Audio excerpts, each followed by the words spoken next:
Reservation అనేది బీసీలకు ఎంత ఉండాలి, ఎస్సీలకు ఎంత ఉండాలి, ఎస్టీలకు ఎంత ఉండాలి, ఓసీలకు ఎంత ఉండాలి అంటే రాజ్యాంగం ప్రకారం ఏ విధంగా ఉండాలి?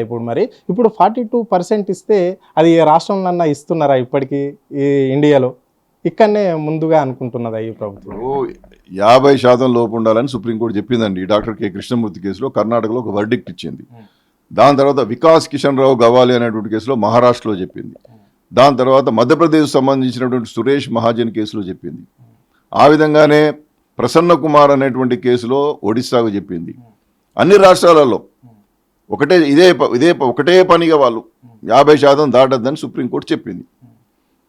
దాటారన్నప్పుడు ఎక్స్ట్రాడినరీ సిచ్యువేషన్స్ ఉండాలి, ప్రత్యేకమైనటువంటి పరిస్థితులు ఉంటే నువ్వు దాటుకోవచ్చు. వాళ్ళు సామాజికంగా ఎట్లా వెనుకబడి ఉన్నారు, రాజకీయంగా ఎట్లా వెనుకబడి ఉన్నారు, వాళ్ళకు రాజకీయ ప్రాతినిధ్యం ఎందుకు లేదు, సాధించకపోవడానికి కారణాలు ఏంటి అనేటువంటి సమగ్రమైన లెక్కలు, సమగ్రమైన అధ్యయనము, విశ్లేషణలతో కూడినటువంటి గణాంకాలు, సమాచారం నీ దగ్గర ఉంటే చేసుకోవచ్చు. ఏది 50% దాటచ్చు. 2040 243D 243T ఇది మున్సిపల్స్కు, తర్వాత గ్రామ పంచాయతీలకు సంబంధించినటువంటి రాజ్యాంగ అధికారంలో దాంట్లో 1 నుండి 5 వరకు ఎస్సీ ఎస్టీలకు డీల కానీ టీల కానీ 243D కావచ్చు, టీ కావచ్చు, 1 నుండి 5 వరకు ఉన్నటువంటి సెక్షన్స్ ఏం చెప్తా ఉన్నాయంటే సబ్ సెక్షన్స్ ఎస్సీ ఎస్టీలకు జనాభా ప్రకారం ఇవ్వాలి, రొటేషన్ పద్ధతులు ఇవ్వాలి, మహిళలకు 1/3 ఇవ్వాలి. ఇవన్నీ కూడా 125లో చెప్పారు. సకాలంలో ఎన్నికలు జరపాలి. D6లో కానీ T6లో కానీ 243D6 T6లో ఏమంటున్నారు, మున్సిపల్స్కి కానీ లేకపోతే గ్రామ పంచాయతీ అంటే లోకల్ బాడీస్కి ఓబీసీలకు రిజర్వేషన్ పెట్టుకోండి, బీసీలకు కానీ రాష్ట్రాలకే లెజిస్లేటివ్ పవర్స్ ఇస్తున్నామని చెప్పి రాజ్యాంగంలో చెప్పారు. కాబట్టి వల్ల మనకు ఉన్నటువంటిది ఏంది, ఎస్సీ ఎస్టీలకు వాళ్ళ జనాభా ప్రకారం ఇవ్వాలి. ఆ జనాభా లెక్కలను జనాభా గణన రిజిస్టర్ జనరల్ గారే చేస్తారు.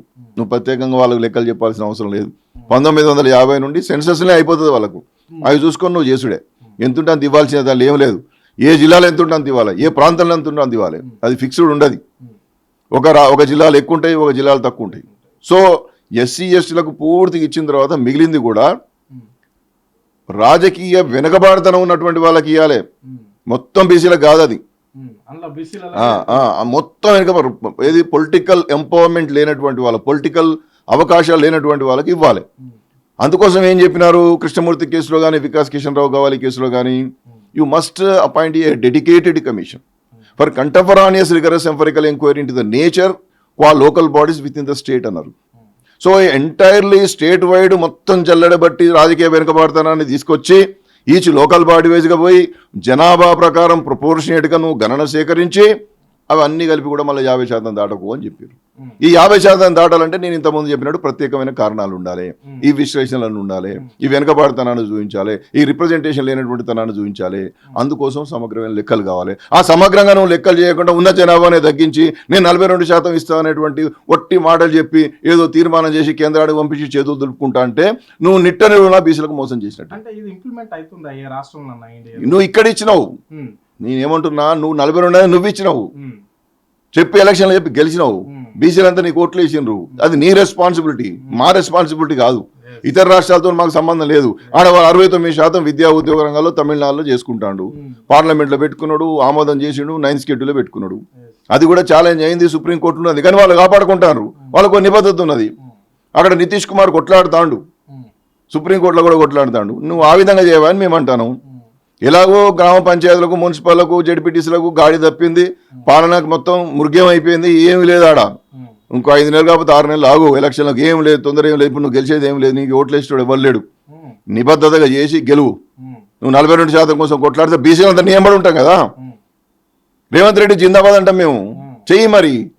నువ్వు నీకు ఓపిక లేకపోతే మేమేం చేయాలి? నువ్వే హామీ ఇస్తావు, నువ్వే ఓట్లు వేయించుకుంటావు, నువ్వే గెలుస్తావు, నువ్వే గణన చేస్తావు, గణనలో జనాభా తగ్గిస్తావు, ఎవరిని మోసం చేయడానికి.